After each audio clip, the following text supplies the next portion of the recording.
Hey everybody, and welcome to episode number 3 of the Kickabout with me, Chris, and this week we've got Dan and Fran. Say hi, boys and girls. Hi.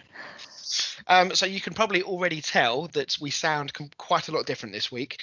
As we mentioned on last week's show, I am down in Cornwall currently, and Dan and Fran are tucked up at home. So we are having to use somewhat different equipment to do this recording, and effectively we are recording a Skype call between us, so nothing like high-tech stuff on this show. So just bear with us if you hear any background noise. In particular, if you hear my 18-month-old son crying in the background, it's because he's not massively fond of the new sleeping arrangements that we have for him this week. So there's every chance you're going to hear him, so I can only apologise if he starts screaming his head off. Right, so just a quick thank you to everyone who's been listening to the show. We've had some really good feedback again after last week's show. People are getting involved. We've also had some new logos and banners done, which hopefully you will have seen on social media, which look awesome.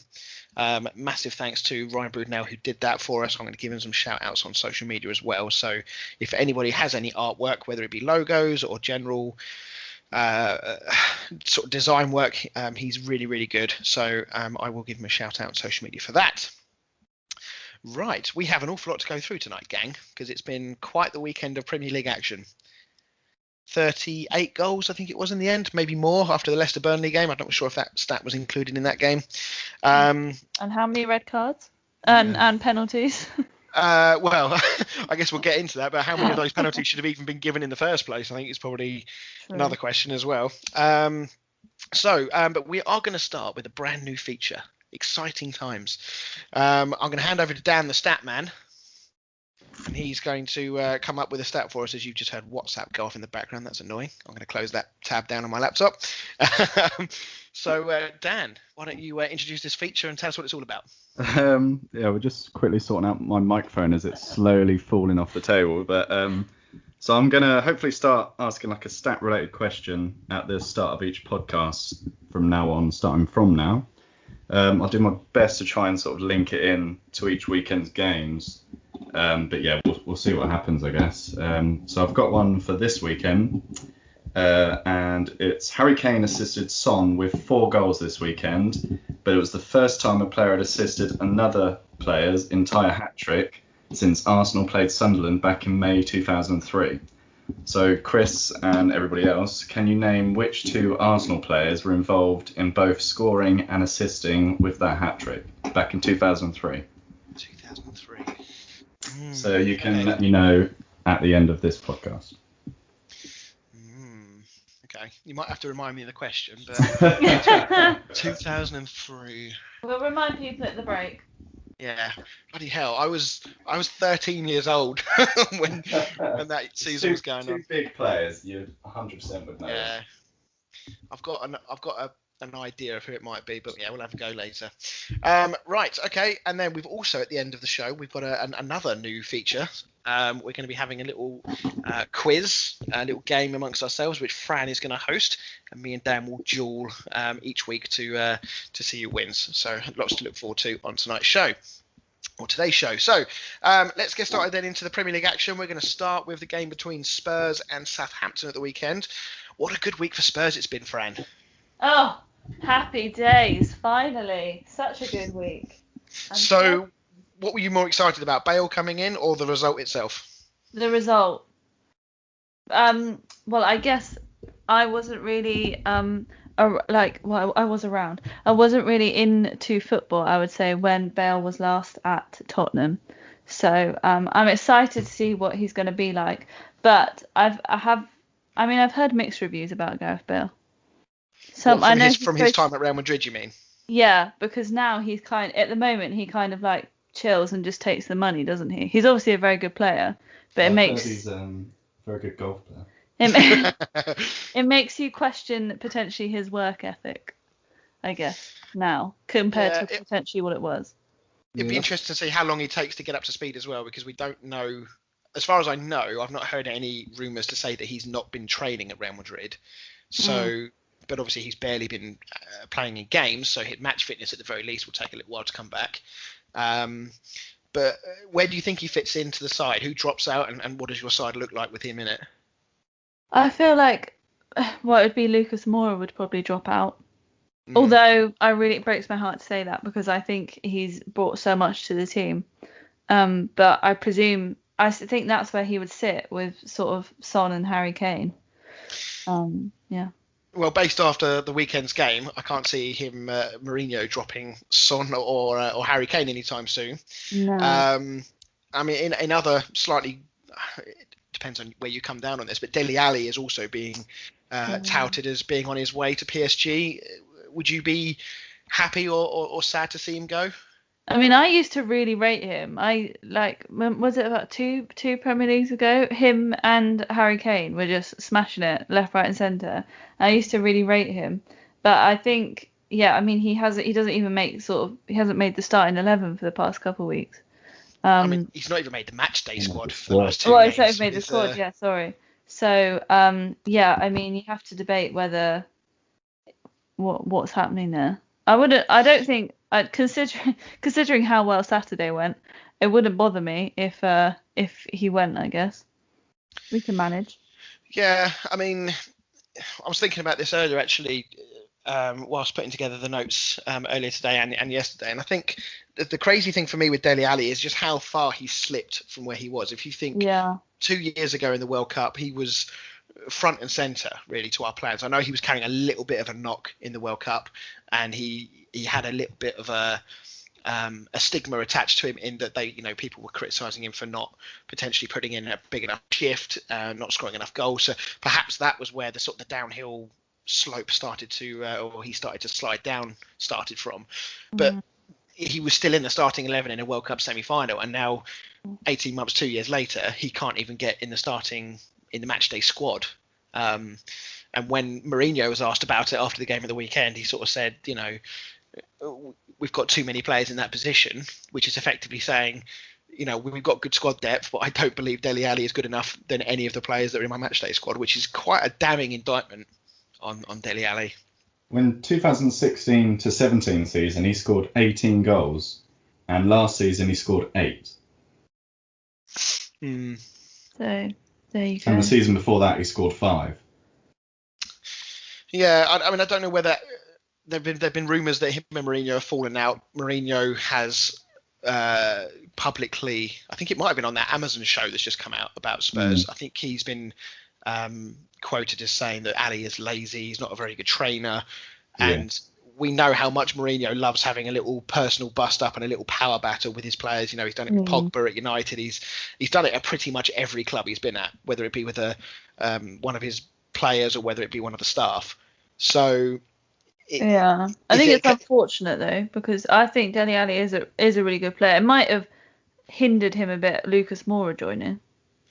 Yeah, do you think this? I mean, if we take a look from Dele Alli's point of view, do you think this is, if PSG move materialises, do you think this is a good way for him to kind of have a fresh start and start again? I think it'd be good in terms of his international career.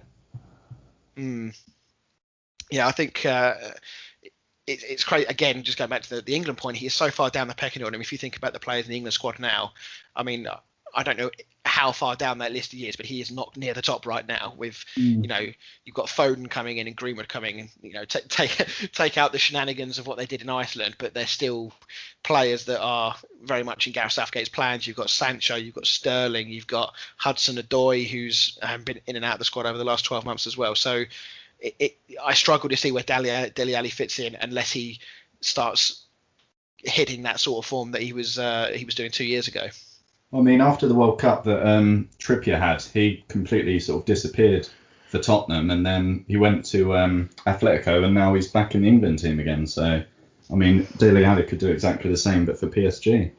Yeah, it's definitely not out of the question. I mean, Gareth Southgate has shown before that he's willing to give players a second chance. He did it with Kyle Walker. He did it with Trippier, as you mentioned. So his international, the door is not shut on his international career, that's for sure. He's still young. Still a young player. Yeah, how old is it? 25. It's easy to forget with players like Addy because he burst onto the scene and was having a big impact on Spurs' team at quite a young age. You kind of get the feeling that he's been around forever and therefore he must be about 30. But actually, as you say, he's not even in his prime years yet as a footballer. But Anyway, on to the game itself. Although it is worth mentioning as well that you've also signed Regulion from Madrid, if that's how you pronounce it. Regulion. I'm not sure. I think it's Reguilon, but don't quote me. Regulon, Don't quote okay. me. We'll call him Sergio. That's easy to pronounce. Obviously, he had a great season at Seville last year, won the Europa League, and was quoted as being the best left back in the Liga. It's a strange decision from Real Madrid to let him go, but I think that's another sign that massively benefits Spurs. And I think after the weekend's game, I think it's easy to say it's after one game, bearing in mind that Spurs looked very leggy and very poor in the first game of the season, but they've certainly silenced a few doubters at the weekend. Harry Kane, 4 assists for Son, getting on the score sheet himself. I think Son is going to be critical this season for Spurs. Fran, do you think he needs to really step up this season for when inevitably Harry Kane gets injured? Well, let's hope Harry Kane doesn't get injured. Yeah, I agree. I think Son is. I wish he had more consistency. I feel like that's maybe one of his biggest issues. He either has sometimes he either has a great match or he's just not there, or like the luck's not with him. He's very much either like one or the other, I think personally.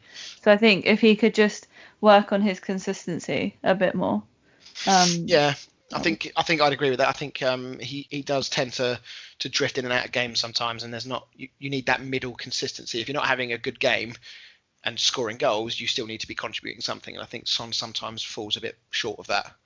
Yeah, but I think him and Harry Kane were amazing on Saturday. I think Harry Kane got his pizzazz back from somewhere, don't know where, but I saw Harry Kane's the first Englishman to assist 4 goals in a Premier League game. Yes, I saw that as well. Yeah, that was a nice little stat. But with Harry Kane, Son, and potentially Gareth Bale as a front three, does this change, your perception of what Spurs can do this season? Do you think this is the boost they needed to perhaps challenge for that top 4 again?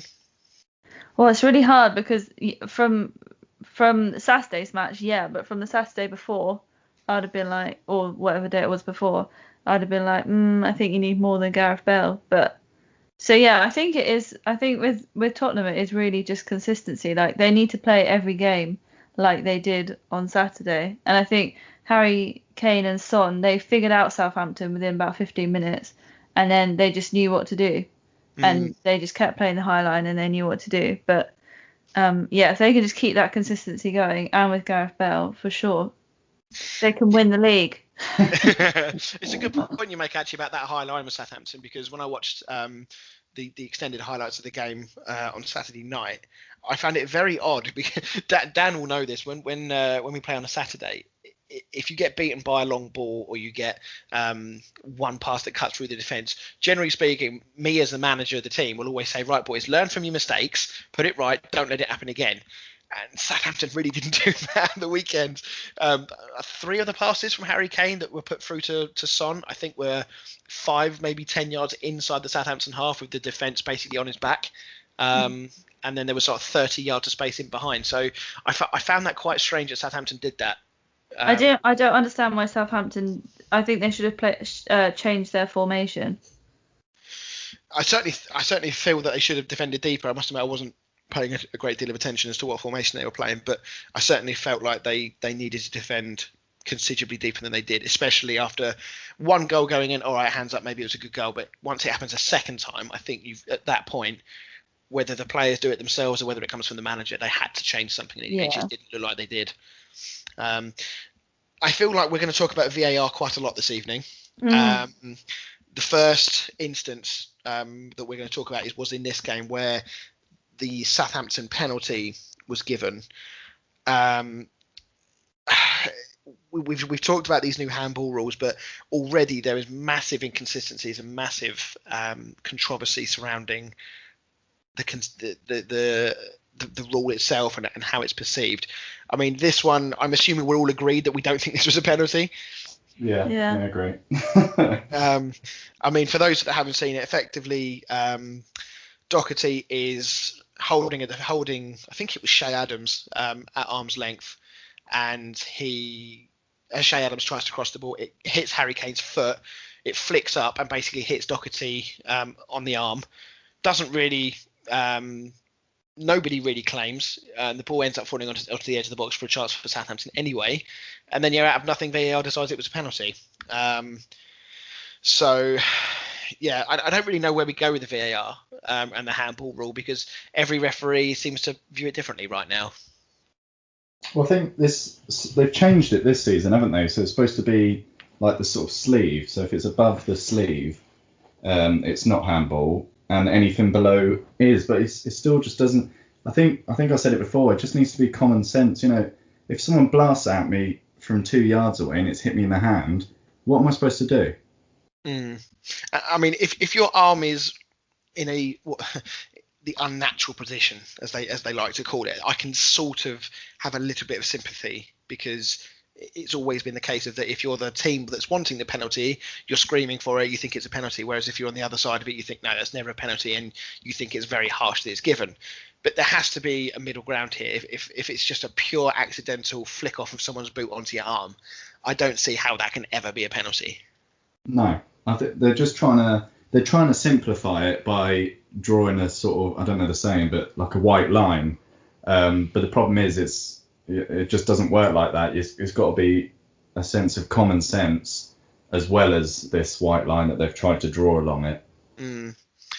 So yeah, it is frustrating, and unfortunately there were other. It was not a good weekend for VAR. There was one or two things they did get right, where I think VAR is perfect for those sort of situations. But I feel like handball, VAR is just making a real mess of it at the moment. So anyway, we'll talk more about VAR later, I'm sure. Just want to touch on Southampton quickly. Is Danny Ings too good for Southampton? Yes. I think he's had a banging start to the season. Yeah, I think obviously they wanted to keep him, and I mean, I think it will depend on how he does this season, because sometimes it's, you see it quite a lot. Players have a banging season, like Andy Carroll for Newcastle had a banging season, and not really done much since he moved elsewhere. The same as Benteke. But I do think Danny Ings is a different case. I do think he's too good to be at Southampton. I mean, he obviously had he got his dream move to Liverpool and then had a horrific knee injury, which really meant that he never got going at Liverpool, and Liverpool sort of moved on whilst he was in the injury room. Spurs were one of the clubs that were linked with Danny Ings not so long ago. Do we think that Bale coming in, we'll call him Sergio from Real Madrid coming in, do we think this potentially scuppers any move? We know Tottenham aren't always very keen to flash the cash. I don't think Spurs would be a good move for him, to be honest, because he's not going to be playing first team football, which I think is what he needs to be doing. What about like a Leicester? Yeah, Leicester, or even like an Everton, or the way Calvert-Lewin's scoring goals at the moment, they don't even need him. So yeah, I think like a team like a Wolves or something like that sort of team, I think he would be his next step. Like a top 10 to top 6 Yeah. Yeah. I was about to say West Ham, but then you said top 10 to top 6 teams, so that puts us out of the equation. Well, I mean, you need him, he doesn't need you. That's very true. But yeah, rough start to the season for Southampton. I think if they do lose Danny Ings, it will get a lot rougher after that, because even though they've lost both their games, which is kind of strange because the last season wasn't that long ago, you'd thought they would carry some of that momentum from last season into this season, but so far that's not happened. But if Danny Ings goes, I think they could be in for a very long season if Danny Ings was to leave. But fingers crossed for them, they can pick up. Right, moving on. Let's talk a little bit about Everton. We just touched on Calvert-Lewin there just briefly. We spoke not long ago, Dan, about Calvert-Lewin and how actually we didn't rate him very much. Yeah. Are we in danger of needing to eat some humble pie here? Yes, I literally I wrote down my own notes saying I think I'm going to have to start rating Calvert-Lewin a bit more, to be honest. I mean, one thing I didn't really rate on him, or didn't really give him credit for, was actually how much of a threat he is in the air. Yeah. I mean, hat-trick at the weekend. He scored another header at the weekend, which was not an easy header because it was sort of behind him. He obviously scored that towering header against Spurs last weekend. Is he the backup striker that England have been looking for, do you think? I mean, I know we might be getting ahead of ourselves here, but I mean, potentially, I guess. I think I'll say potentially. I don't want to, jump in with 2 We don't feet. need a backup. We've got Harry Kane. No, yeah, I would agree. Yeah, definitely. And then continuing the Everton theme as well, obviously they've had a very good start to the season. James Rodriguez dictating again. It's early days, and we've already done our predictions, so we can't change them for the season. But is he already a contender for signing of the season? He's one of the ones we're looking at. Yeah, it looks that way at the moment, doesn't it? I kind of wish I'd put him in my team, but... Unless I'm not going to talk about the fantasy league with some of the decisions I made last weekend, all biting me in the arse again. I'm almost at the point of giving up already. But I did see a stat about James Rodriguez that he didn't sprint once in that game of the weekend, and yet he made some extremely important. He contributed to some very important moments in the game. He obviously scored a really nice goal. He's, dare I say, he reminds me a little bit of how Ozil was when Ozil first came to Arsenal. Just sort of, everything it comes so naturally to him. Everything's so easy. Obviously, the Ozil story hasn't ended well, so we hope that doesn't happen for Rodriguez. But Everton looking strong. Do we think they can make a cheeky challenge for Europa, maybe higher? Yeah, I definitely think they'll be fighting for Europa League.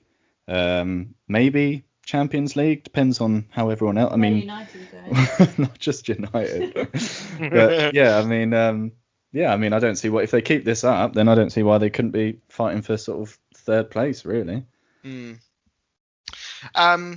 Mike Dean, a man who loves to be the centre of attention, sends one player off in the game, which was Kieran Gibbs. Did we see Bilic's reaction at half time? Yeah, we did. So Bilic came to the press after the game. I'm not entirely sure why he was so angry, because it was one of the most blatant red cards I've seen. He said, as a manager, I should be in a situation to ask the referee what's going on. I didn't swear. I asked him in a frustrated way, but I didn't go over the line. But he just ignored me, which is classic Deeney, and gave me a red. And then I said, I told him, if you want to kill us, kill us. That's all. On any level, do we think Bilic has a complaint here, not only with the red card, but also the way that he acted with the referee?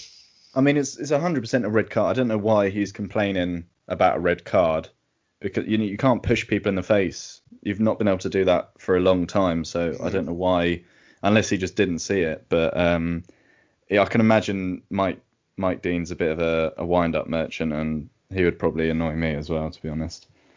I mean, Mike Dean has always had this aura about him that everything's about me. I mean, there's been plenty of compilation videos of Mike Dean and his antics on the pitch, especially when it comes to giving advantage in the game, and the way in which he likes to let everyone know that he's playing the advantage.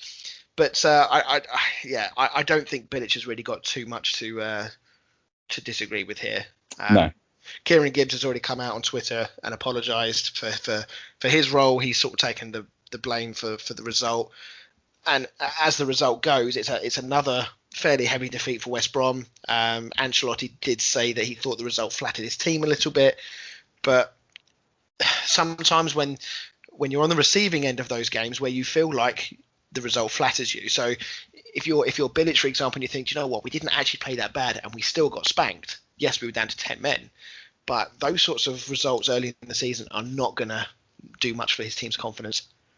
No, but then you also have to consider that they've played Leicester, who are they haven't exactly played lower down teams, I wouldn't say. They've not had the easiest start for fixtures, but at the same time, the amount of goals they have conceded in those games isn't good. No, eight goals conceded in 2 games is not a good start. No.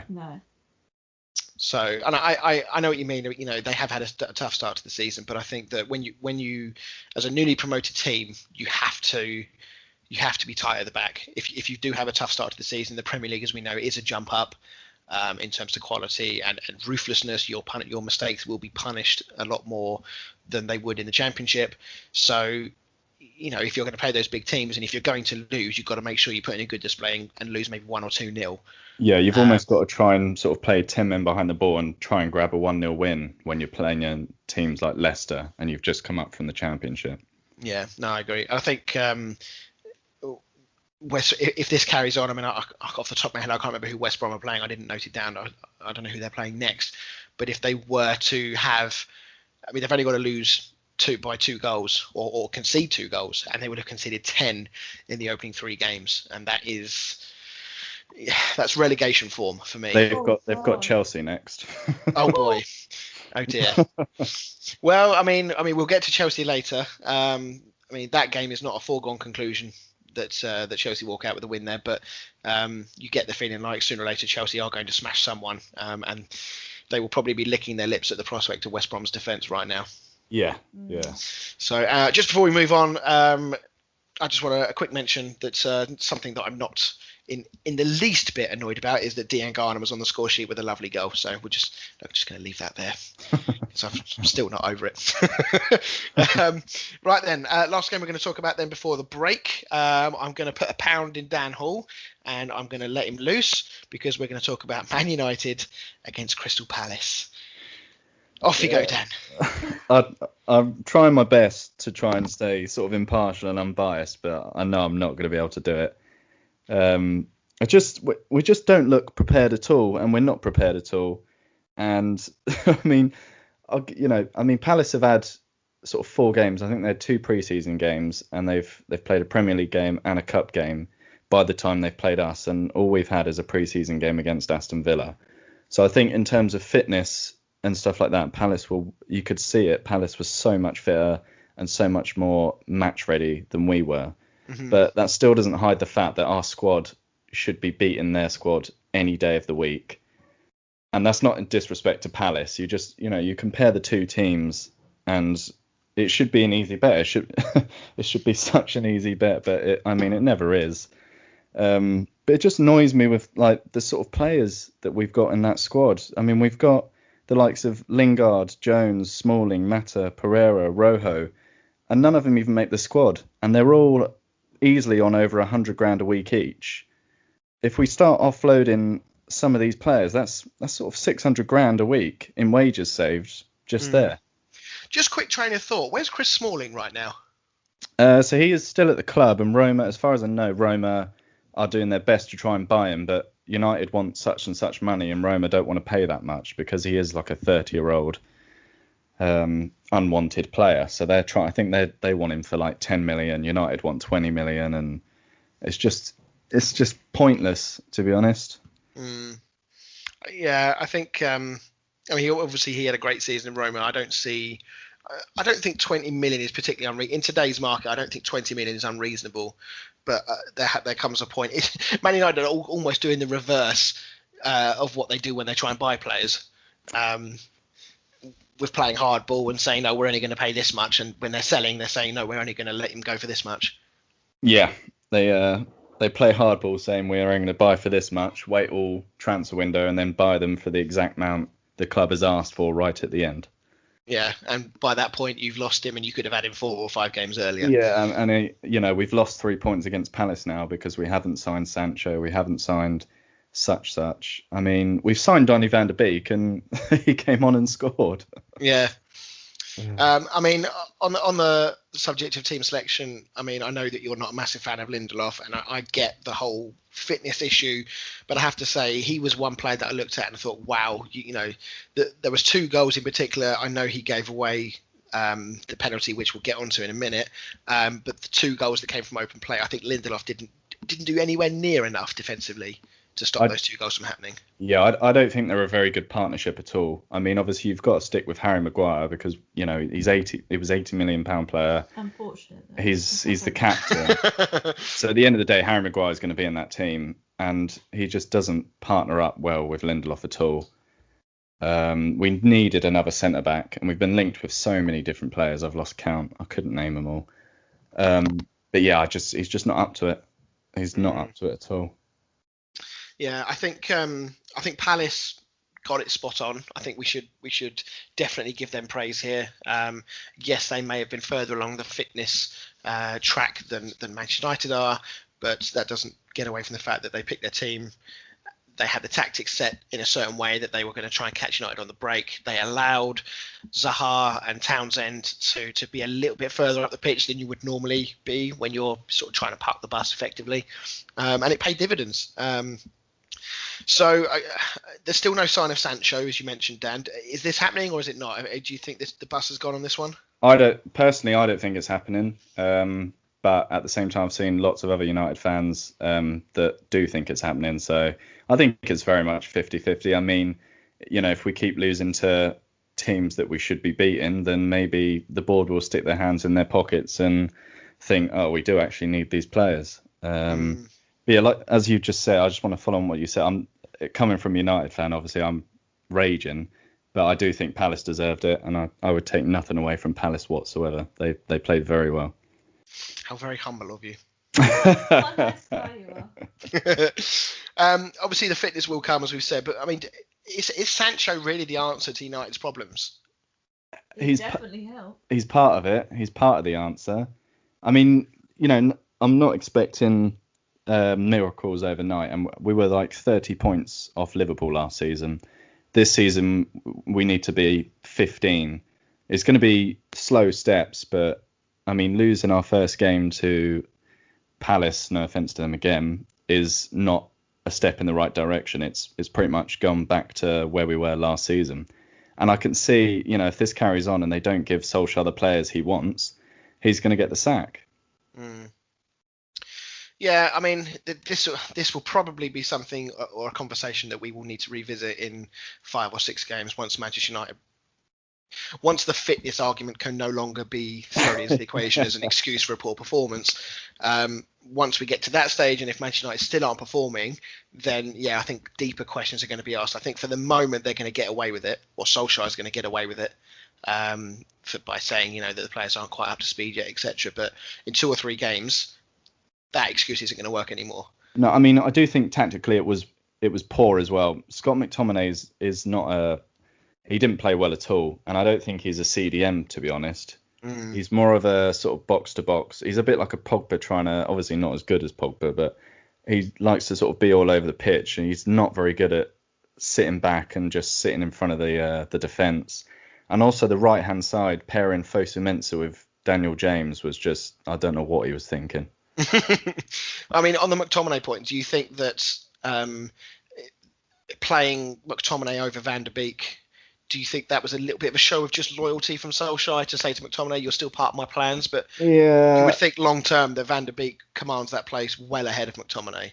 I think so, but the problem is I don't know if Van der Beek wants, because obviously Van der Beek came on for Pogba, and I think that is Van der Beek's best position, that Pogba role. But so I don't know if you can play.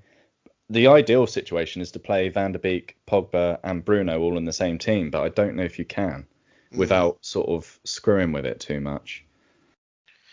Yeah, I mean, all 3 of those players like to be on the ball. They like to spray it around.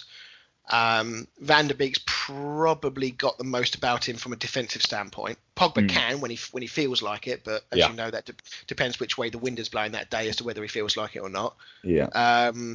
So, yeah, I think we need to revisit this conversation in a couple of games' time. Let's see where Man United are after a couple of games. We'll probably have more of an idea of what Solskjaer's plans are. If he's still tinkering with the team, that would be another cause for concern, because that would suggest that he doesn't know what his best starting 11 is.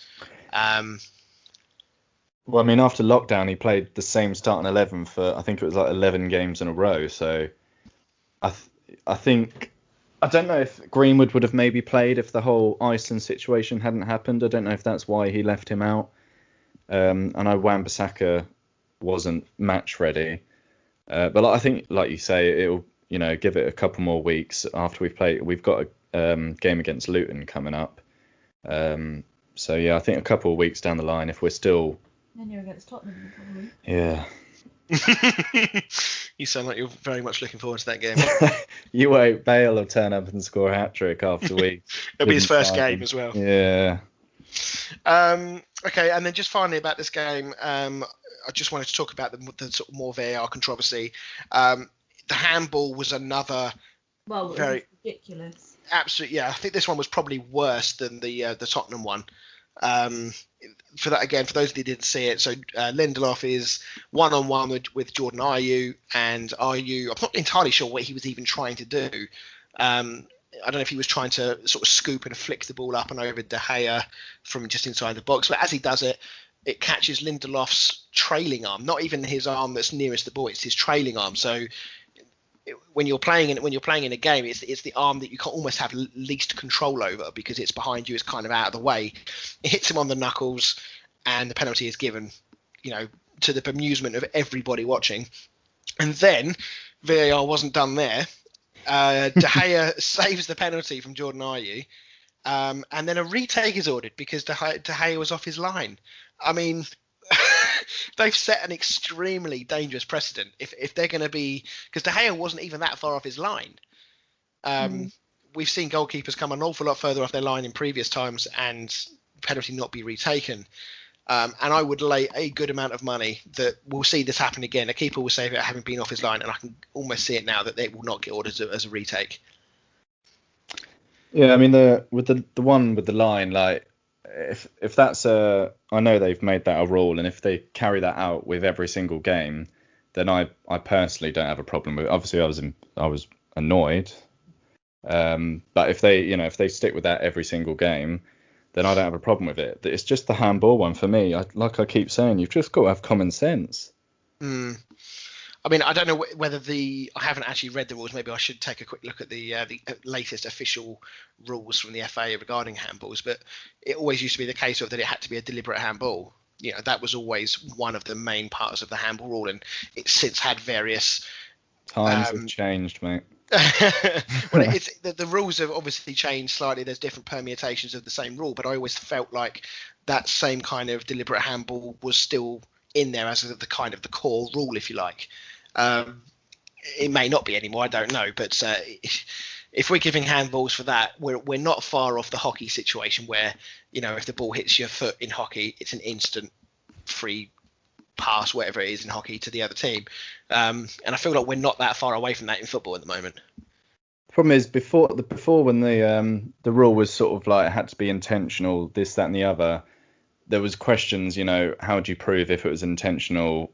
And so their solution was just to make everything handball. Yeah, it could hit you on the fingernail and it's handball. I mean, part of me sort of respects that because that does, at least it takes the grey area out. It's a line in the sand, and it says basically, right, if it is your hand, it's handball. There is no two ways about it. So I don't agree with it, but at least I kind of accept the fact that at least we've got a common ground where everybody knows where they stand.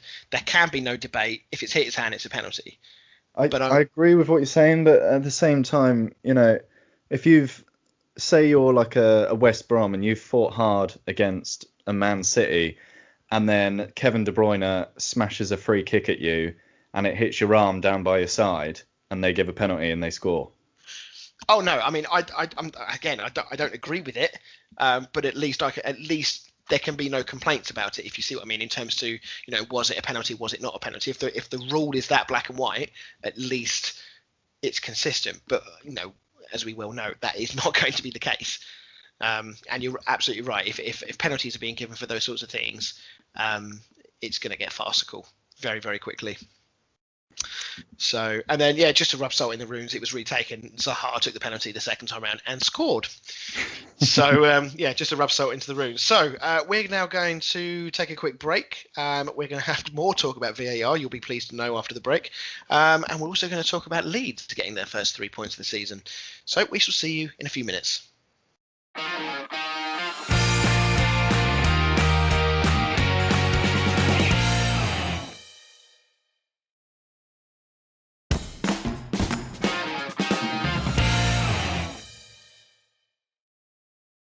Of this third episode, and we're going to start by talking about Chelsea against Liverpool.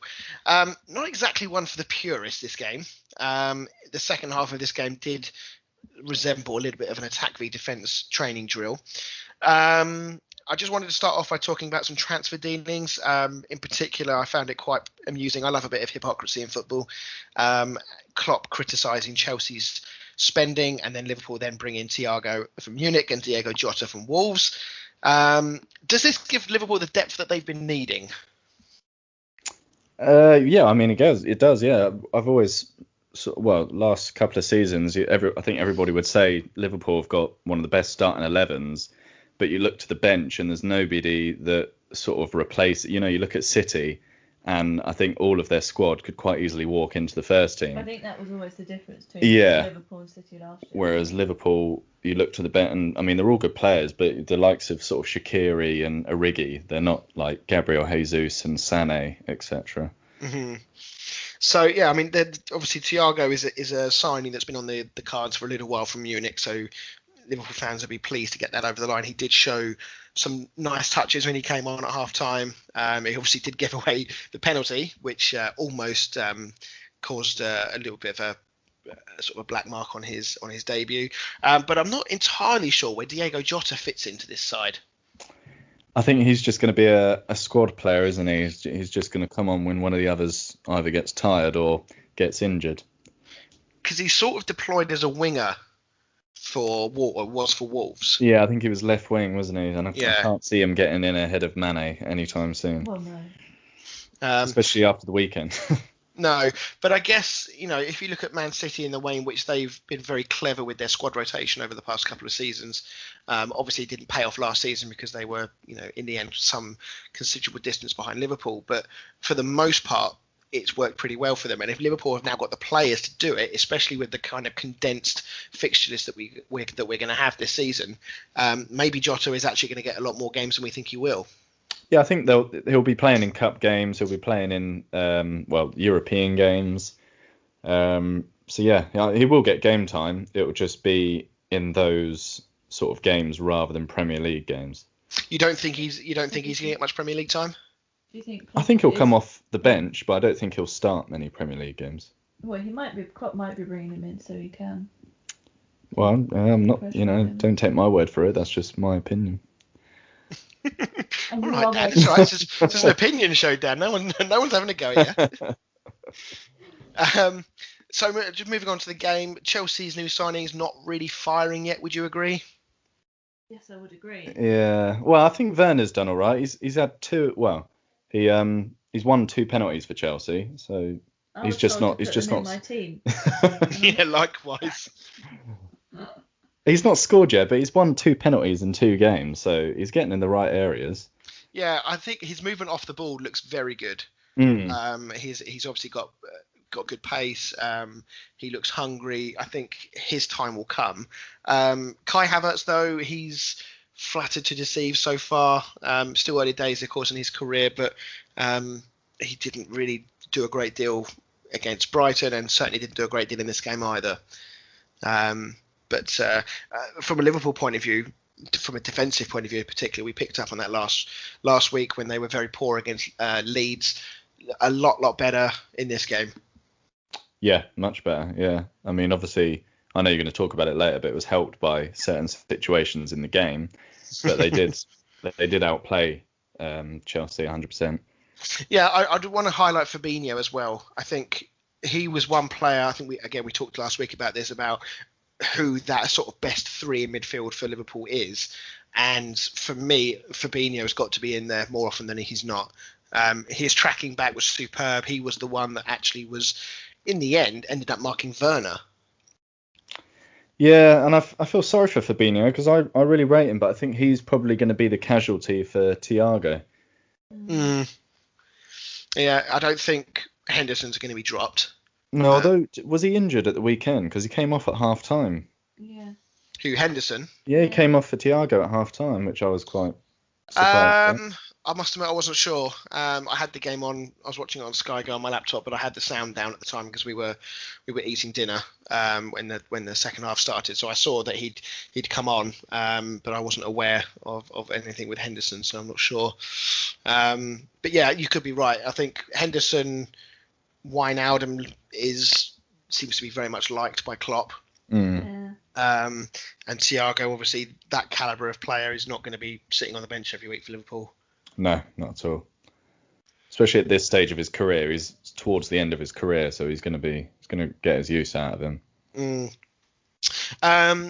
So the game itself did sort of turn on two particular moments in the game. The first was Christensen harnessing his inner Jonah Lumu and bringing down Mane before he was able to get over the line to score a try. I mean, it was quite an incredible tackle. Did you? I assume there's no questions on the red here. No, it was brainless. You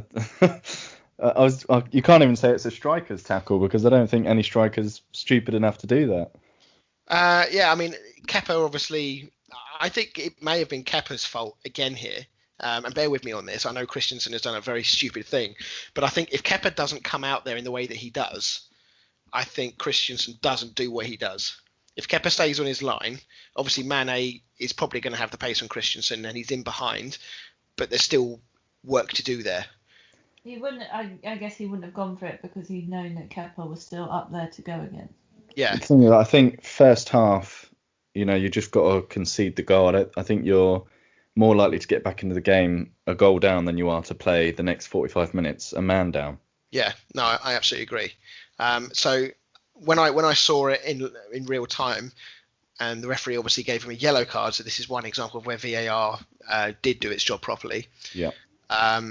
When the yellow card came out, I thought, you know what, it's clumsy, it's stupid, it's not even clumsy because it's clumsy sort of gives off the impression that it's accidental when it absolutely was not. But yeah, when I saw it in real time, I thought, yeah, yellow card, keeper's got there, Mane's not going to get there first, that's fine. But then obviously the referee goes off and checks the monitor, which is great. I like to see the referee doing that, even though it does slow the game down a bit more. At least it means the referee is sort of taking responsibility for what's going on. And then we saw the replays, and yeah, absolutely, Mane is 100% getting there before Kepa. And the red card was obviously issued. So that is kind of mistake number one. They didn't score from that moment. It took until the second half before Liverpool got involved. But as soon as they came out in the second half, it was never going to be anything other than Liverpool win. No. I'm sure Klopp probably didn't have to say too much at half time other than just go finish the game, go win that game. Because, yeah, Christensen put them straight in the deep end after that. Yeah, I think Liverpool in the second half were dominant. They passed the ball really well. They kept the ball really well.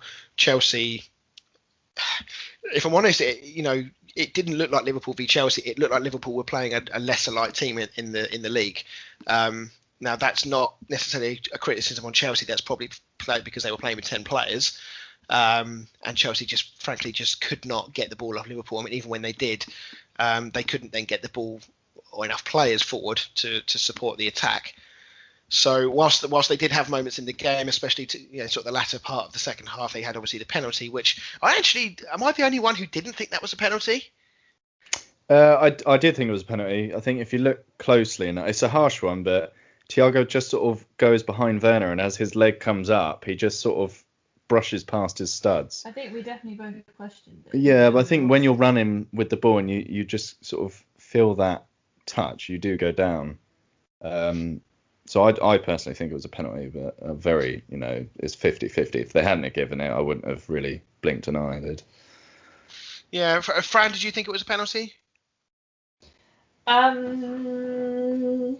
I remember I watched it a couple times, and I watched it on the highlights a couple times as well. I don't know. The jury's still out. I mean, when I watched the replays back, I looked as closely as I possibly could on on my laptop screen. I wasn't looking on a big TV, and I really couldn't see where the contact was. I mean, obviously I knew that the players crossed, and therefore it had to have been at that point that the contact was made. It's his heel, isn't it?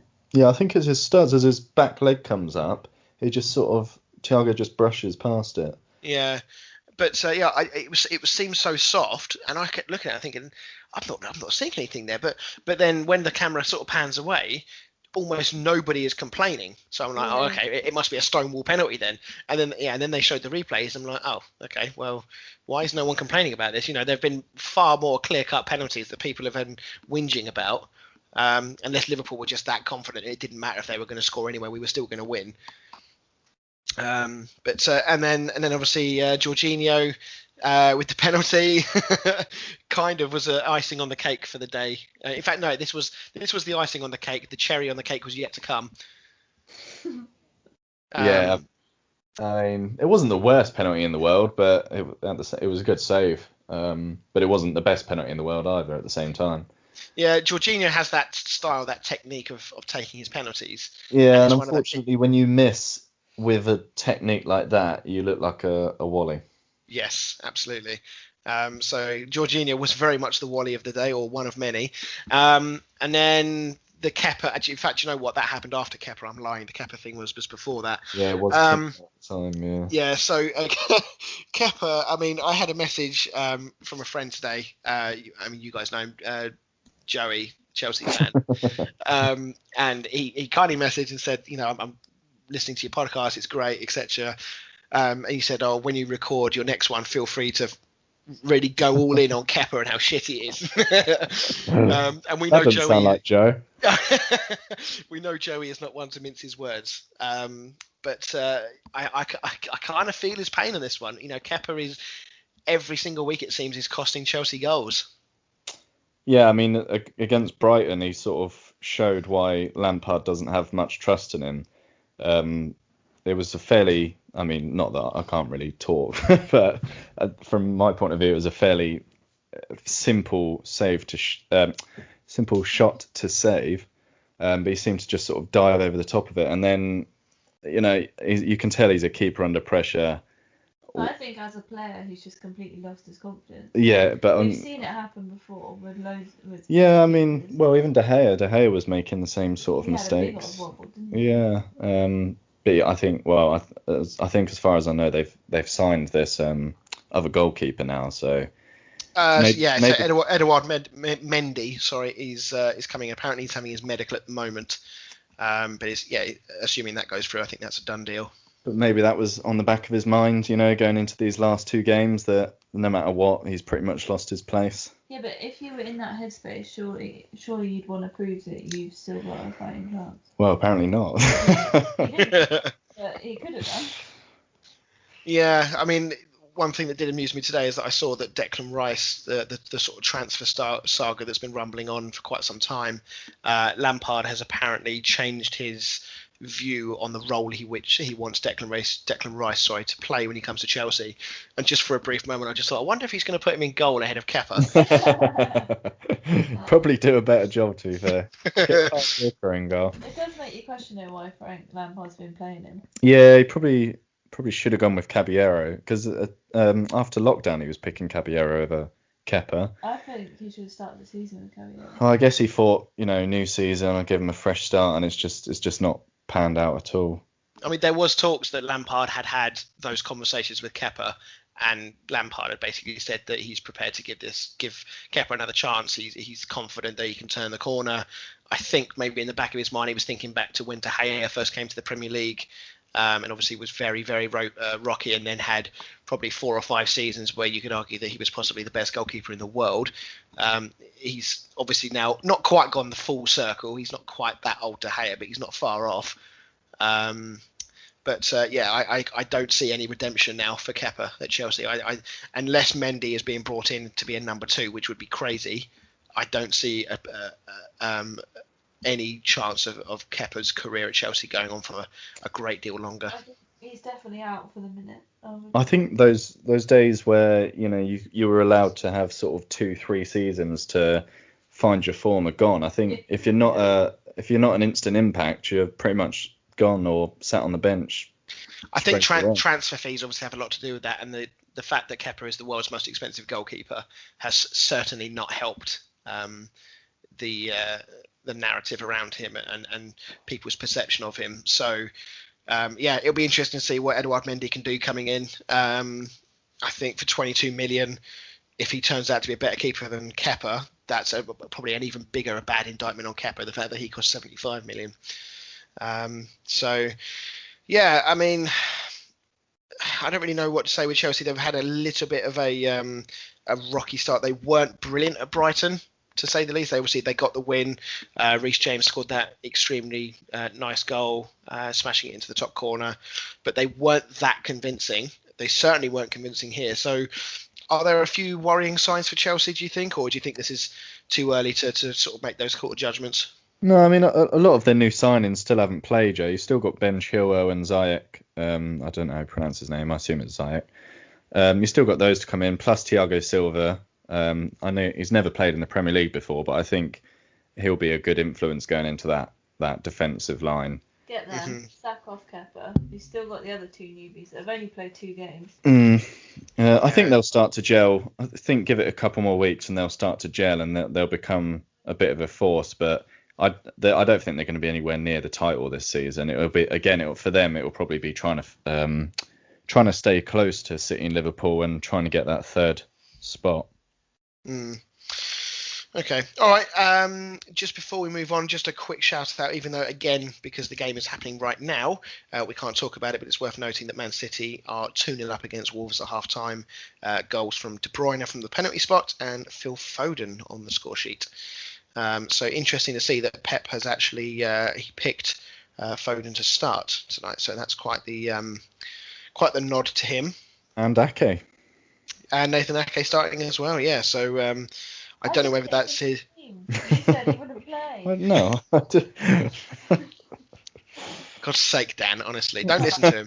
Honestly. I'm supposed to know everything. You're doing this podcast. For all intents and purposes, you are a football guru. Right, so moving on to Leeds against Fulham. We won't talk about this in huge detail, but it is definitely worth talking about. Leeds picking up their first points of the season. Goals galore, and if Leeds keep this up, they're going to be some team to watch this season. Yeah, I mean, out of every team, I think Leeds are probably the ones that everybody wants to watch at the moment. But they're not going to be able to go every single game scoring 4 goals and conceding 3, though. It's going to bite them in the arse eventually. Yeah, I mean, 2 games in, 7 goals scored, 7 conceded. I mean, it's not just the goals they're scoring, it's the calibre of the goals they're scoring as well. I mean, the first goal from Helder Costa was an absolute rocket from a very tight angle. It's the sort of time when that was pretty much the only place he could have put that to score, and it was a brutal strike. Worryingly, Bamford has now got 2 in 2, which is getting me slightly itchy feet with this bet that I've got going on with a friend about how Bamford won't get more than 10 goals this season, and he's looking pretty sharp already with 2 in 2. So do we think Leeds can keep this up, or do we think this is the sort of stereotypical newly promoted team still riding high from last season's achievements, and that this is going to peter out, or do we think that they can keep this going? I don't think these sort of high scoring, high conceding games will continue. That I think it will slow down and go back to reality. I think a lot of it is also on the fitness. A lot of sides still not fit, and that's why we're seeing so many goals.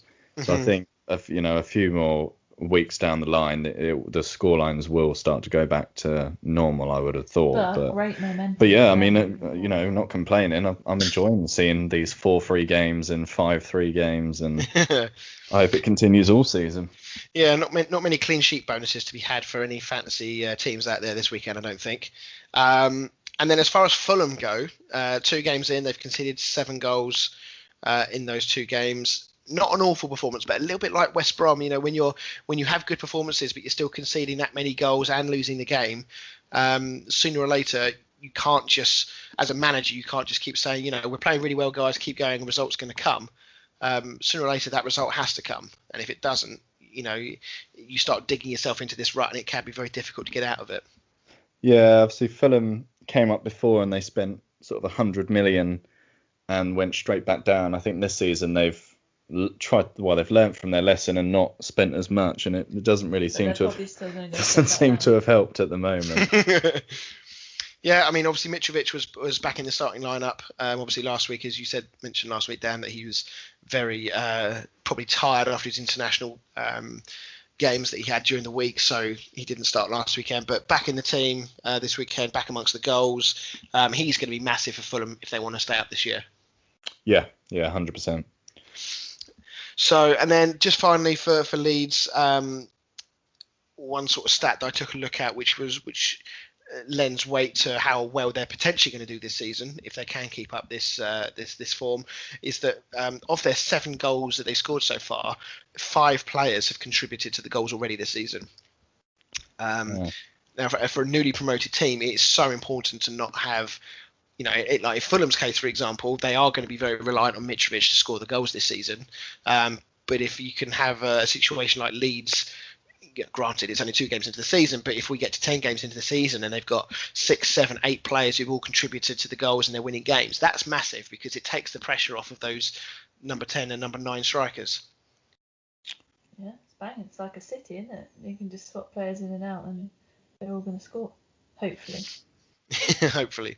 So, yeah, but I think everyone is going to be very much looking forward to watching Leeds this season. I think 16 years outside of the Premier League, I think getting that win back in the Premier League in your first home game is massive for them. It's a real shame that obviously the fans weren't there to enjoy that with them.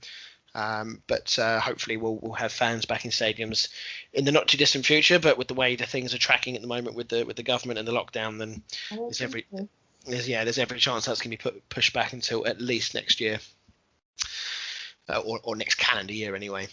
So that sort of concludes all of the chat about the Premier League game. So let's go back to Dan, the stat man, and let's remind ourselves of the question, and then we'll have a quick stab at the answer, and then you can let us know what it is. Yeah. So the the question was, Harry Kane assisted Son with 4 goals this weekend, but it was the first time a player had assisted another player's entire hat-trick since Arsenal played Sunderland back in May 2003. So can you name which 2 Arsenal players were involved in both scoring and assisting with that hat-trick? I am going to say 2003. My guess is Henry with the hat-trick, and it was Robert Pires that did the assisting. Close. So it was Freddie Ljungberg with the hat-trick, and Thierry Henry was the one assisting. Oh, I mean, it had to be at that time. It had to have been those sorts of players. Yeah, but obviously I got it right. Oh, cool. Well, kudos to anyone listening that got that right. And now it's time for the inaugural Fran's game show. I need to get I need a jingle. Yeah, a jingle. Yeah, we need a jingle. I'll work on one. I'll find one. Right. All right. Well, welcome back to Football with Fran, everybody. So, today, both of you, we're going to talk about the 10 most expensive football transfers of 2016, if you can cast your minds back. I mean, I can barely remember yesterday. I know, this is why I did it, because I know your memory is horrendous. So, we're going to take it in turns. If you... Right, well, I'll go first, because I know one. Yep, all right, hold your horses. If you could both name a player each, one by one, and then you've got 20 guesses each. So I need 10 to make up this list. I've got the top 10. You've got 20 guesses each. I'll write down your guesses. And I'll let you know if they're right. Okay.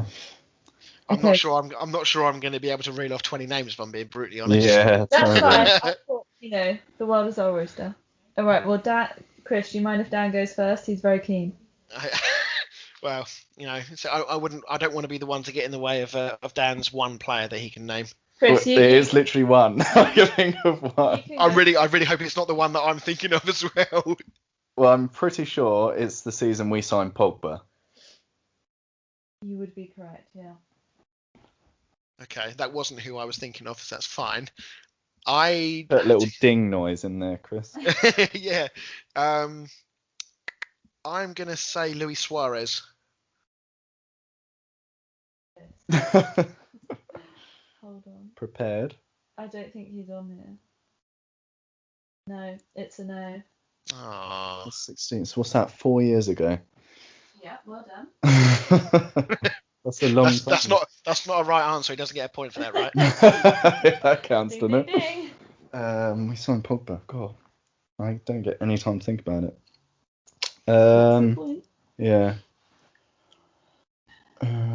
Pogba. I'm trying to think who else.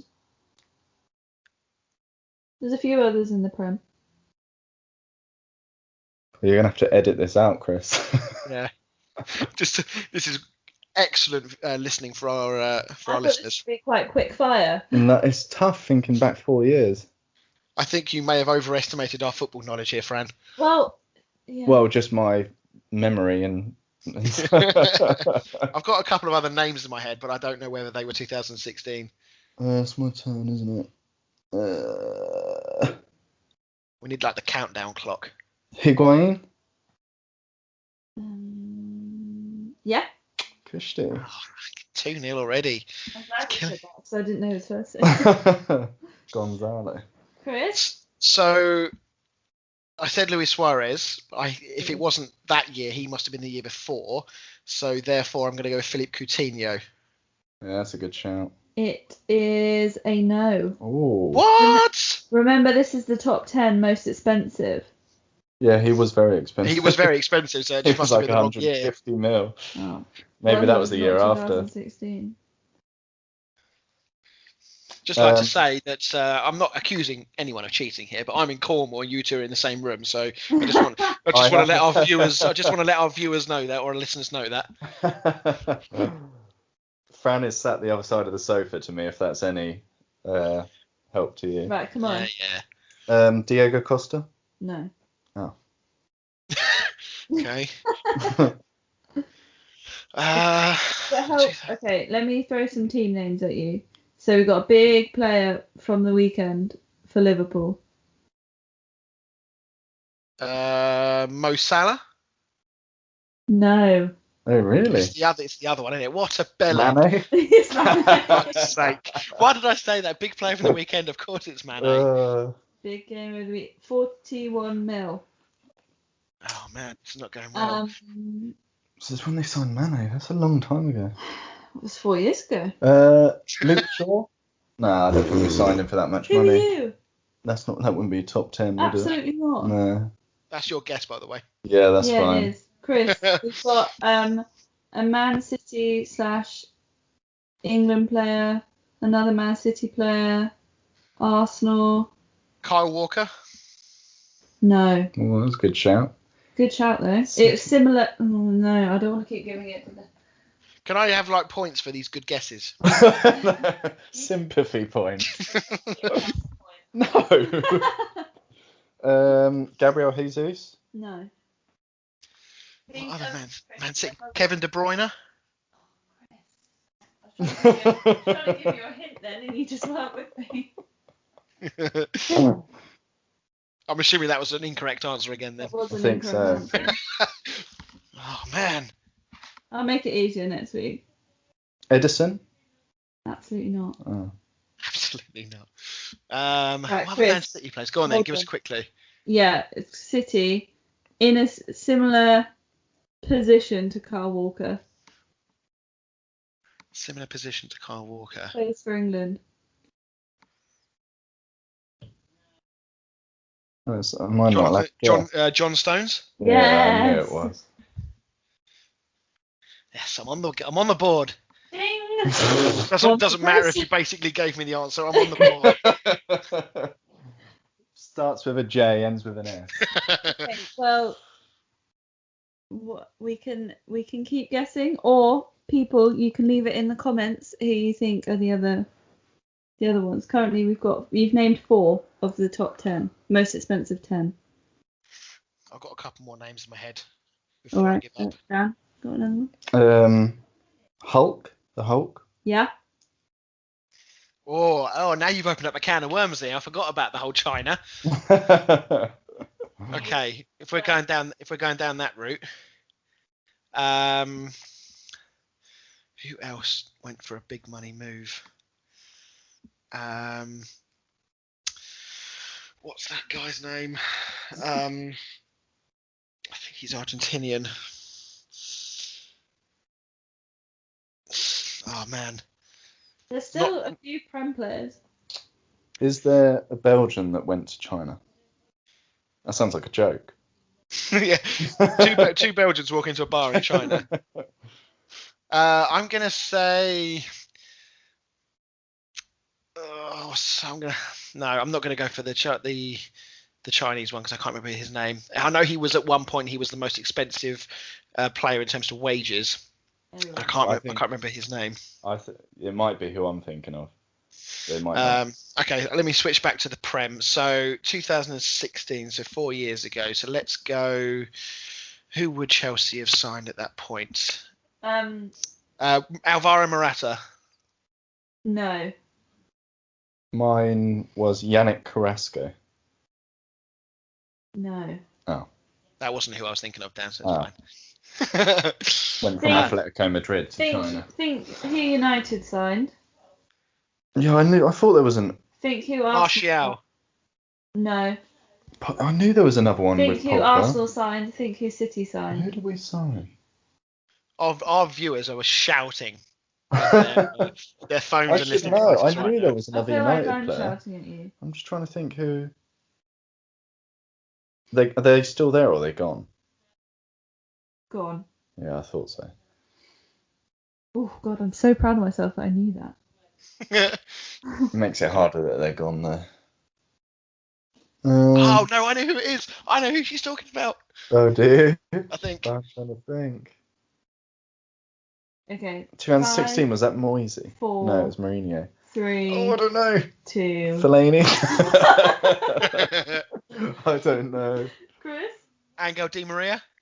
No. Oh no. That's a good shout though. I was sure of that. It must have been a wrong year again. It's Mourinho. It's Mourinho's first season. That's when he signed Pogba.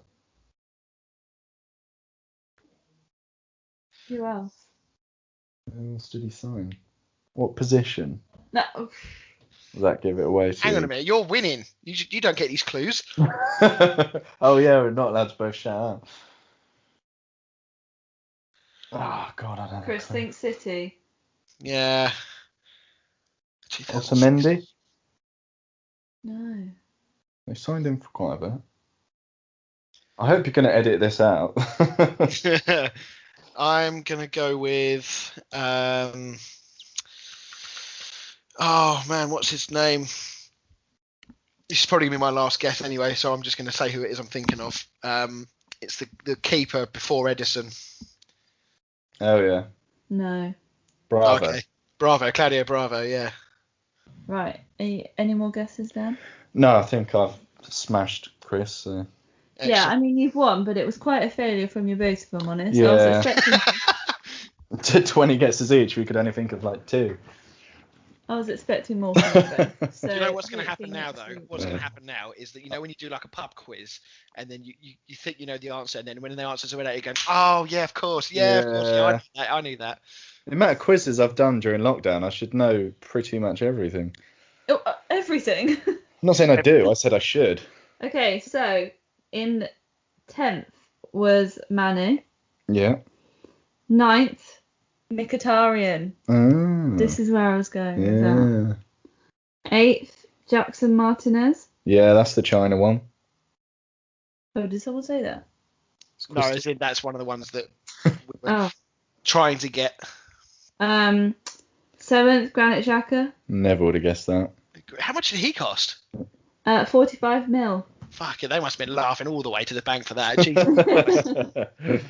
6th, Leroy Sané. Oh, yeah. How do you say that? Alex Teixeira. Alex Teixeira, 5th, for 50 mil. John Stones, 55.6 mil. Worth every penny. Every penny. Hulk, 55.8 mil. In second, Higuain, 90 mil. And then first, a horrendous player and a horrendous price, Pogba for 105 mil. There you have it. I think that was a success. Well, first we'll go a one, bit bit easier of trial next and time. error. Yeah, I think this was always going to be like a measuring stick for Fran to sort of test our knowledge. Now she knows that we're absolute shit. Next week is going to be we're going to shine next week. I mean, I'm tempted to cut this entire segment out because it's embarrassing for us, frankly, Dan. Right. Not too bad. Right. Well. So Dan goes 1-0 up. Fran will no doubt go back to the drawing board to try and find something that me and Dan are Yeah, not going to embarrass ourselves on, but that was good. I enjoyed that. Yeah, it was good. I feel like we had some really good guesses in there, but I feel like they were just the wrong years. I think we're maybe a year or two out. But Yeah, that's the thing. It was just like you say, 1 or 2 years out, and you're just trying to pinpoint that exact year. That was the tough bit. So, right, okay, well, yeah, hopefully the recording of this is going to come out well. We did do a very brief test beforehand, and it sounded fine, so hopefully this has been listenable for everybody, if that's even a word. And yeah, we'll be back to normal next week. So thank you very much for listening, everyone. We have obviously got our social media stuff all fully set up now, so we are on Twitter and Facebook at KickaboutPod. We are also on Spotify, we are on iTunes, we're on Google Podcasts, and we're on SoundCloud. And if you search now on your whatever podcast app that you use, I think you should find us on there now as well. But yeah, we're slowly growing. So thank you very much for listening. We will see you all next week. Thank you, Dan. Thank you, Fran, for joining and making this work tonight. I appreciate this has been a little bit of a different one tonight. That's all right. Thank you, Chris. And we shall see everyone next week. Bye. Bye.